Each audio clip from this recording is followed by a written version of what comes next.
Hello and welcome. I'm Kriti Mehta and you're watching the World Report on NewsX World. We'll start as always with a check of the top headlines this hour. Dozens of Palestinians are set to leave or return to Gaza as Israel reopens the Rafah crossing. It remains the only route in and out for more than 2 million residents. Iran says it expects progress toward a framework to restart nuclear talks with the United States. Tehran says regional mediation efforts are under review. The European Union rejects Iran's move to label European Union armies as terrorist groups. The dispute follows the European Union blacklisting of Iran's Revolutionary Guards. Greenland's Prime Minister says Washington still wants control of the Arctic island. The warning comes after President Trump renews calls citing security concerns. Russia confirms talks with Ukraine and the United States will now take place Wednesday and Thursday in Abu Dhabi. The Kremlin says the shift is due to scheduling coordination between the three sides. Ukraine says Russia does not launch targeted strikes on energy infrastructure in the past 24 hours. Zelensky said the short-term energy truce has limited effect. China sentences former Justice Minister Tang Yijun to life in prison for bribery. The ruling is part of Beijing's broad anti-corruption drive. Right-wing candidate Laura Fernandez wins Costa Rica's presidential election in a landslide. She secures a first-round victory after pledging a hard crackdown on violence linked to drug trafficking.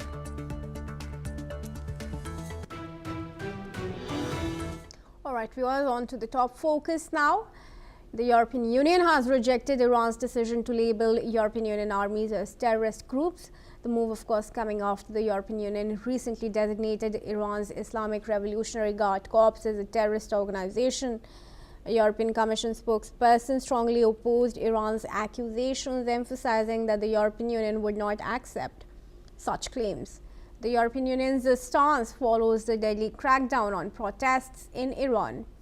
Meanwhile, tension between both sides remain high, with Europe firmly pushing back against Iran's allegations. In a related development, the United Kingdom has announced sanctions on 10 individuals, including Iran's interior minister and police chiefs, for their role in the violent suppression of recent protests. The sanctions target key figures from the Iranian law enforcement forces and the IRGC, imposing asset freezes, travel bans, etc. Joining me now for this conversation is Raymond Vickery. He's an international affairs expert and joins us from Washington, D.C. Mr. Vickery, thanks very much for joining us here at NewsX World. It's good to see you. Thanks for having me.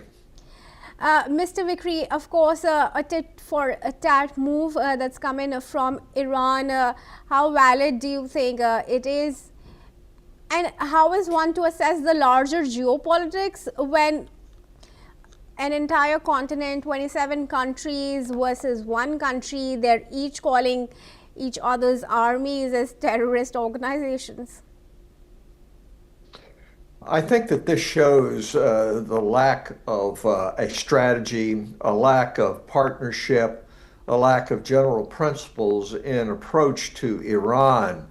What you have is Europe being alienated from the United States in many ways, particularly over the Greenland situation and tariffs.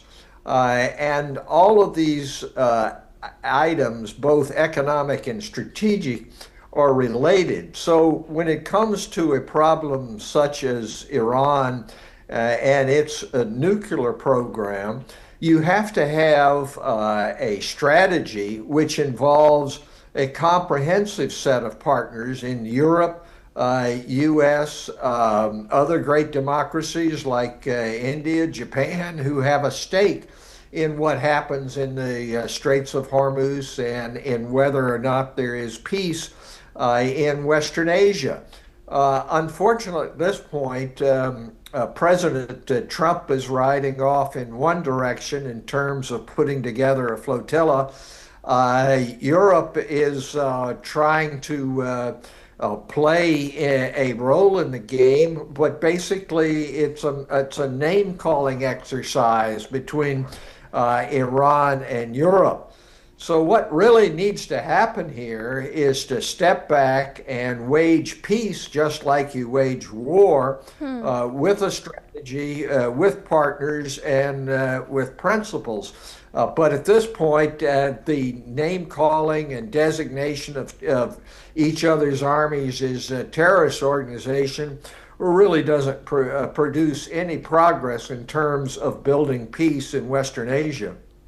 Absolutely. Now that Iran has also signaled its intention to negotiate over its nuclear program, what do you really think can be the outcome? Which party will have to compromise on what? And what will Iran really gain if it accedes to Trump's demand for Iran to stop its nuclear arsenal building? Well, at this point, it's really not in the cards for Iran to step back or the United States. Basically, it's just a standoff in terms of confrontation.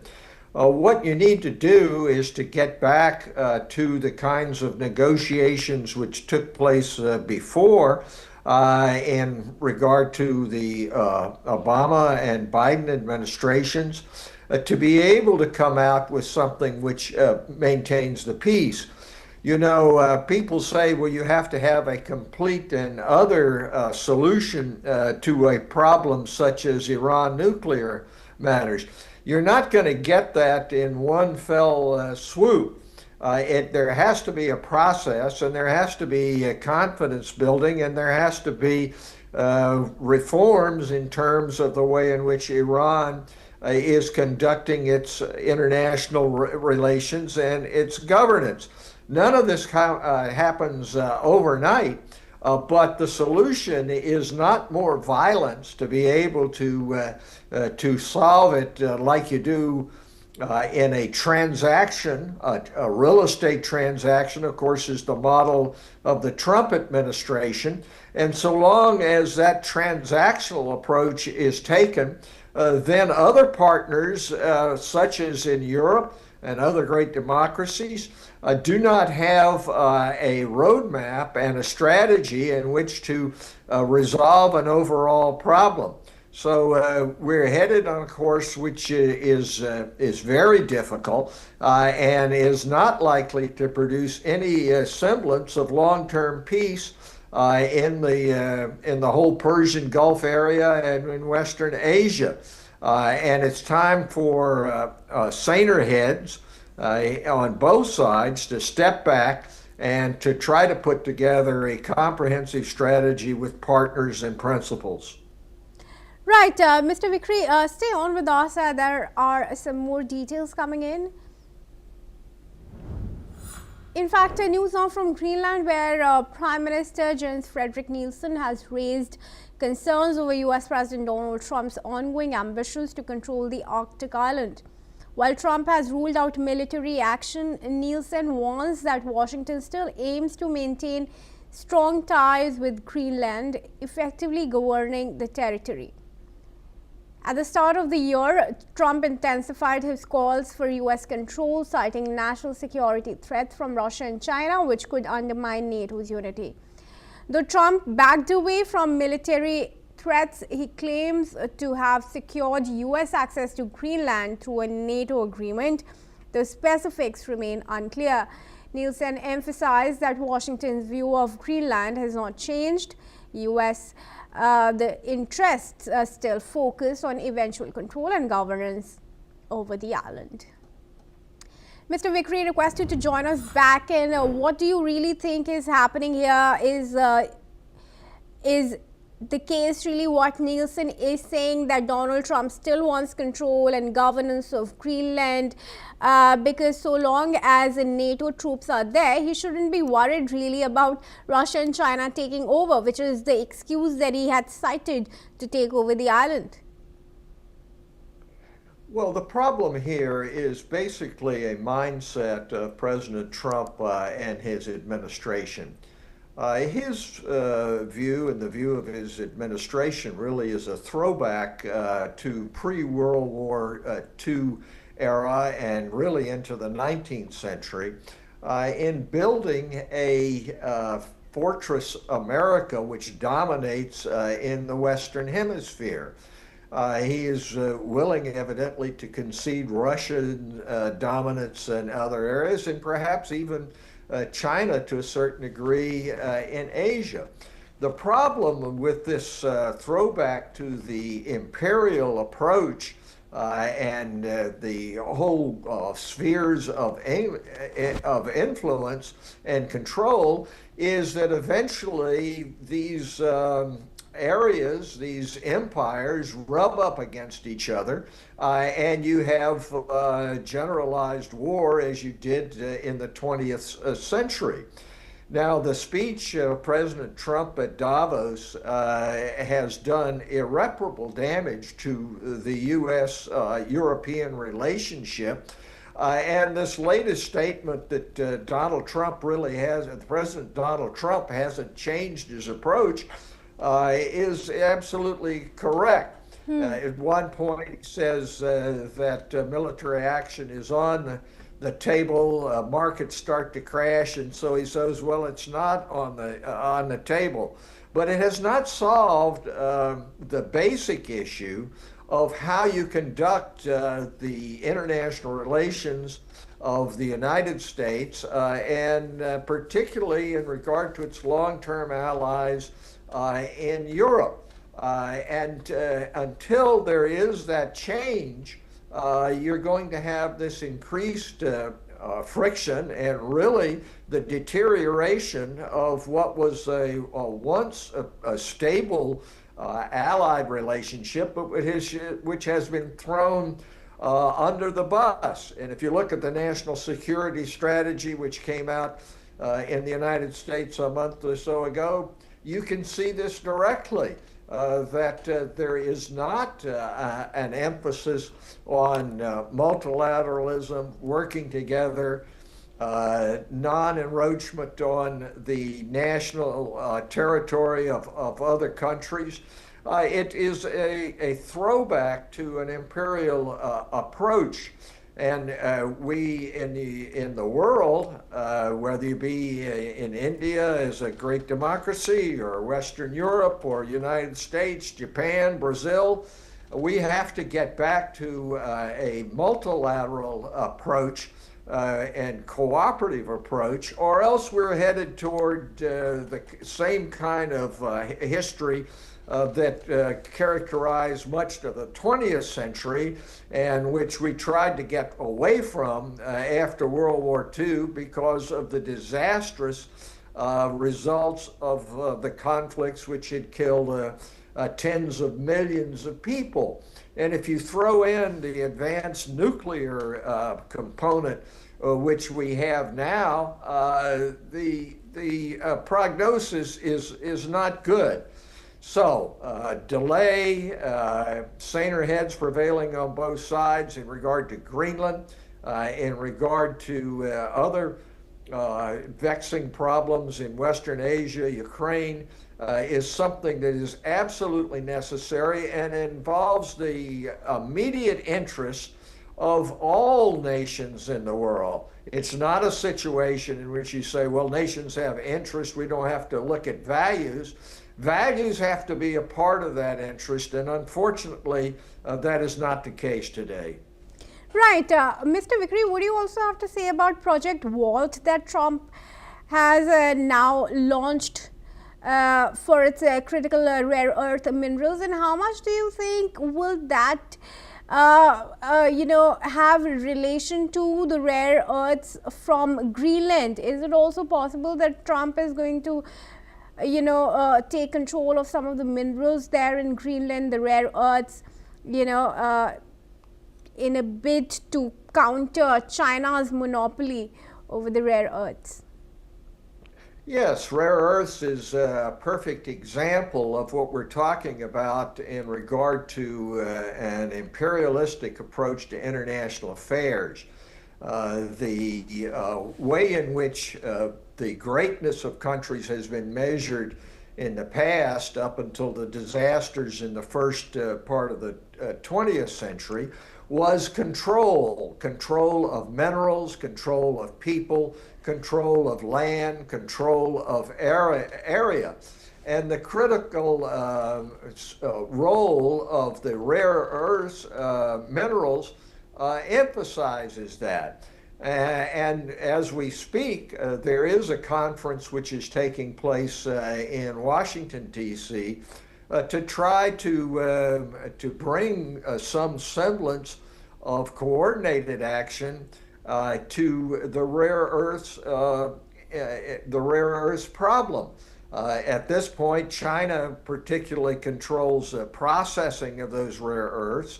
And it is not the case that even if the United States should obtain complete control over Greenland, that the rare earths problem would be resolved.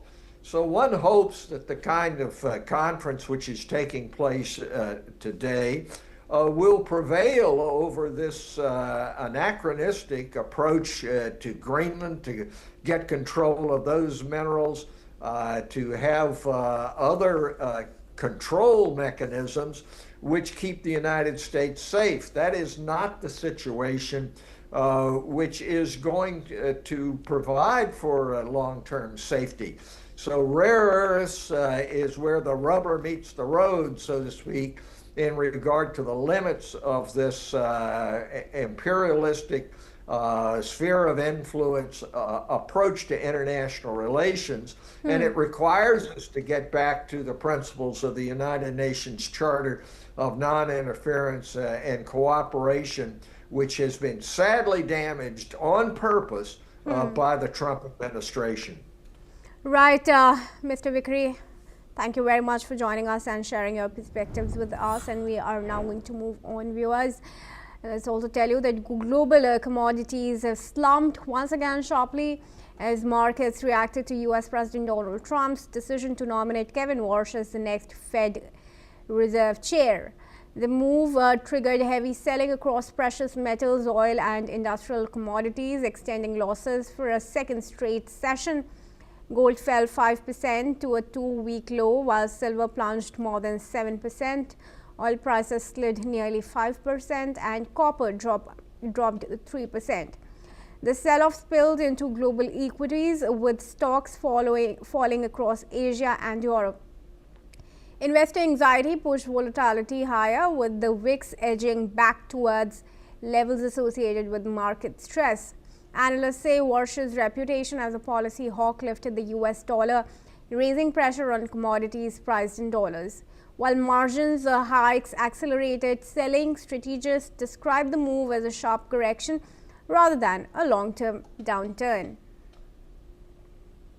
And further moving on, Britain has expelled the Russian diplomat and summoned the Russian ambassador in London in a reciprocal move following Moscow's expulsion of a British diplomat last month, whom Russia accused of being an undeclared spy.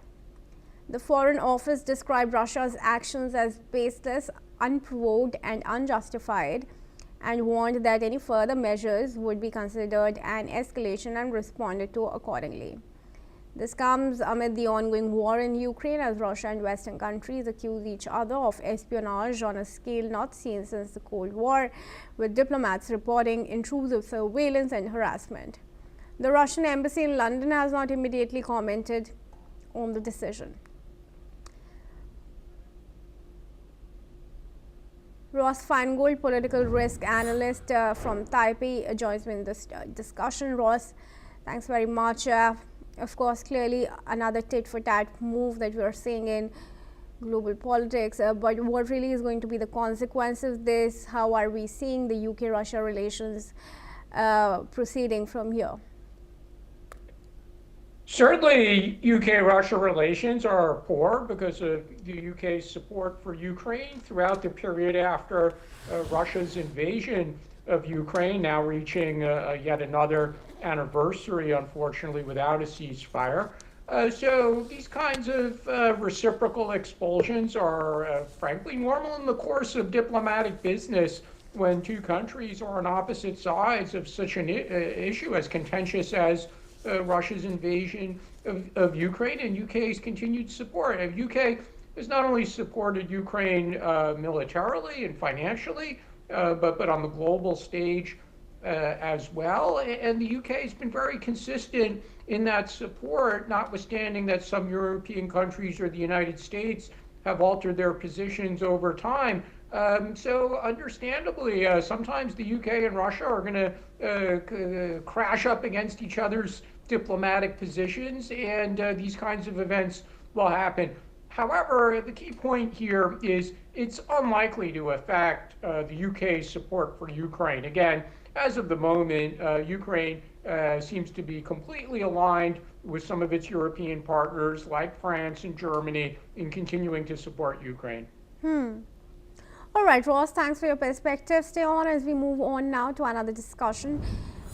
Now, viewers, the United Arab Emirates, UAE, has categorically denied the reports claiming it will take over the civilian administration of Gaza.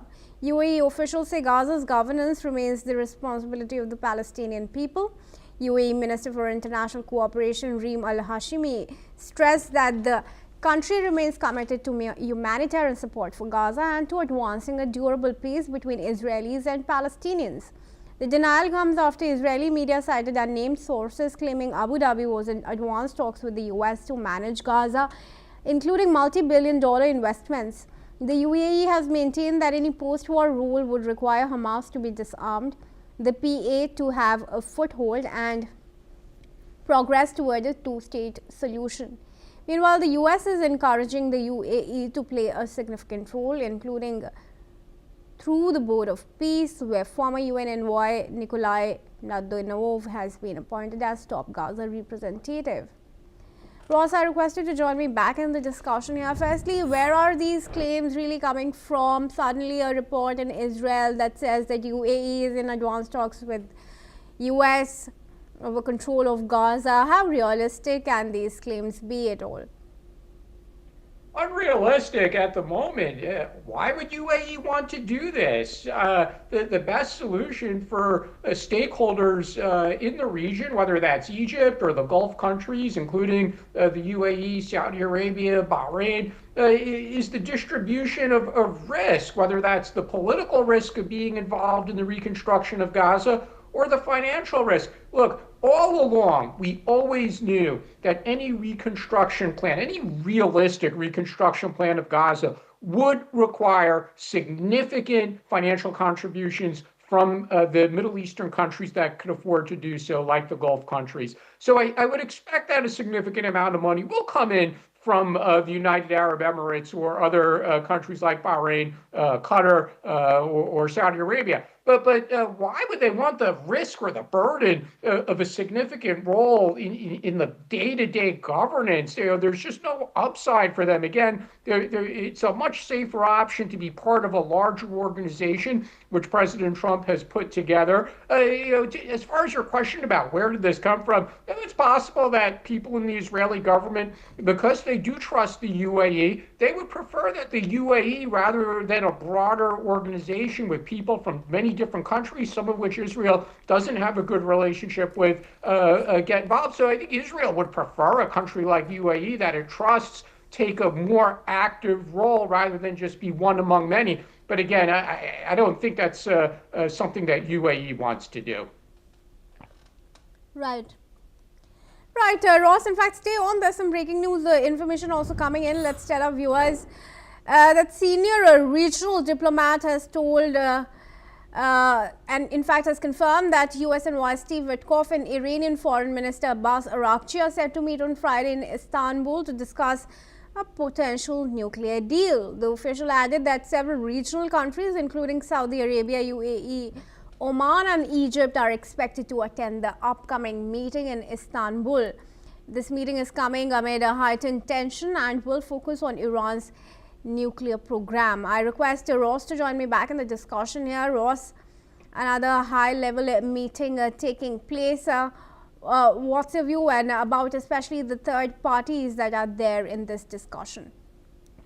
Good thing that they're talking. That's almost always a positive. It's of interest to the regional countries because they don't like Iran. They think Iran's nuclear weapons development program is a huge security risk, but they don't want a conflict to erupt either. But the key thing here, above anything else, is any deal will require robust international verification that Iran is not developing nuclear weapons. So it's up to the Iranians to agree to that kind of verification system. Yeah, but what does Iran has to gain from acceding to the US demands? One, it would seem that the regime could stay in power. So more than anything, the regime wants to keep its power. They want some sanctions relief as well, which is something that the United States and its partners could offer. So there's significant incentives for the Iranian leadership to agree to that deal, if they do the smart thing, which is stop developing nuclear weapons, which frankly, over the recent decade, they've just not wanted to do, notwithstanding the deal that they had reached with the Obama administration, which we all know that the Iranians did not adhere to. But given the situation that Khamenei is in right now, he'd really want to build up with his nuclear arsenal to achieve that status of a nation that remains untouched, which is the case with all the other nuclear powers in the world. Yeah, that's the question that some people always ask. They say, well, if the United States or Israel could have nuclear weapons, why not Iran? Well, part of the problem here is nobody trusts Iran. Most notably, countries nearby who consider Iran's nuclear weapons program a security risk. That's not just Israel, but that's the Gulf Arab countries as well. So again, Iran, it's understandable they want to develop conventional weapons for their national defense, but they simply don't need nuclear weapons. And the United States, whether that's President Trump or a future president, they're not going to allow Iran to possess nuclear weapons. The United States has made that abundantly clear. All right, Ross, thanks then for joining us and for sharing your opinions here. And we now move on to news from Argentina, where a massive wildfire has been ripping through the slopes of Patagonia. The biggest blazes are in southern Chubut province, where at least 45,000 hectares of forest, which is an area roughly the size of San Francisco, have gone up in smoke since mid-January. Hundreds of firefighters are trying to prevent the flames reaching populated areas. Los Alarcos National Park, a vast reserve of pristine forest and glacial lakes, has been among the worst affected areas. The Deputy Director of the Federal Emergencies Agency has said that in the past few days, colder weather and drizzle have provided some respite for firefighters. The fires have been fanned by high temperatures and strong winds at the height of summer. That's all we have time for. Thanks for watching NewsX World. For all international news and updates.